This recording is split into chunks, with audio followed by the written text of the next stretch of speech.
Okay, Brian Pritchard, FetchYourNews.com, and I'm here with U.S. Georgia Senate candidate Michelle Nunn that just visited Fannin County at the Bumblebee to a very large crowd.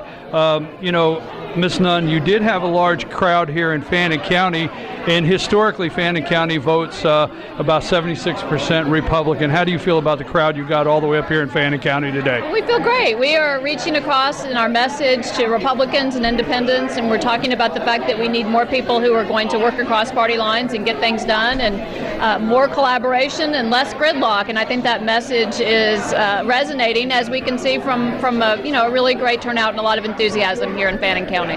The race is neck and neck. The recent poll, 11 Alive poll, Survey USA, has you up 46-44. Speak just a minute about the new poll results and what you attribute that to in your campaign.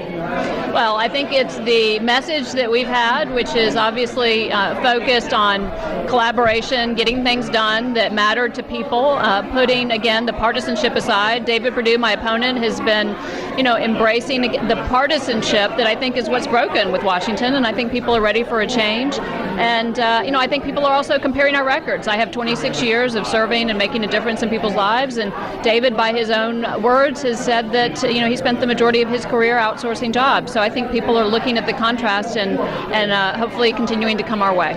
You said today that Mr. Perdue said there wasn't one Democrat issue that he really could be in favor for or support. So let me turn that around. Is there one issue that you'll state today, being you said that the president, one of his issues or his policies that you would not support?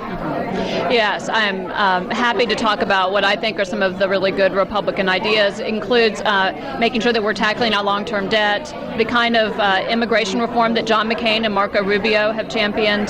There's an energy efficiency bill put forward by Rob Portman, and also, if you think about, for instance, reducing the corporate tax rate, that's traditionally been seen as a Republican idea, but I think it's one that we should advance and we should forward. I've said that I'm against what I believe is the cuts that are really diminishing our military readiness, and I think we should reverse those cuts and differ from President Obama and the sequestration that I think both he and Congress have really enabled. And I also, again, I think we should move forward with the Keystone Pipeline. So there's a whole host of things that I think that I am willing to say, let's do things that make sense, even if they're not specifically from my party.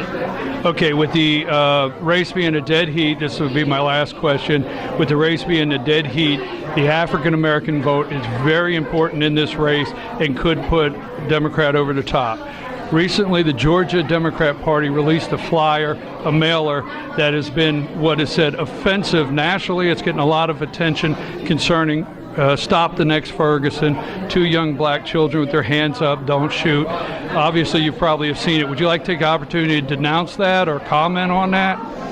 Yeah, first of all, as I've been traveling around the state, I'm really focused on getting, everybody to come out. We're best served in our state and in our country when we have full participation and representation. So as it relates to Ferguson, I have said that first and foremost, I respond to it as a mother, as someone who sees the loss of a child, someone who is going off to college in just a few days. I think that we need to use Ferguson as a platform to have a conversation with our communities around what kind of society do we want, how do we ensure equal justice and equal treatment under the law, and then I think we need to encourage everybody to participate in our democracy, and that means having conversations about it, but I also think it means voting, and that's what people have the opportunity to do. That's what we're pushing in the next 12 days. So the Georgia Democrat Party, you don't denounce that mailer or have no comment on denouncing that? As I said, I'm focused on reflecting upon what's happening in Ferguson and using that as a platform to have a conversation and moving forward in terms of talking about how do we ensure that everybody has their voice heard going forward for the state and for the dynamism of our democracy. Ms. Nunn, thank you very much for taking your time. We appreciate it. It was a joy to meet you today. Thank you.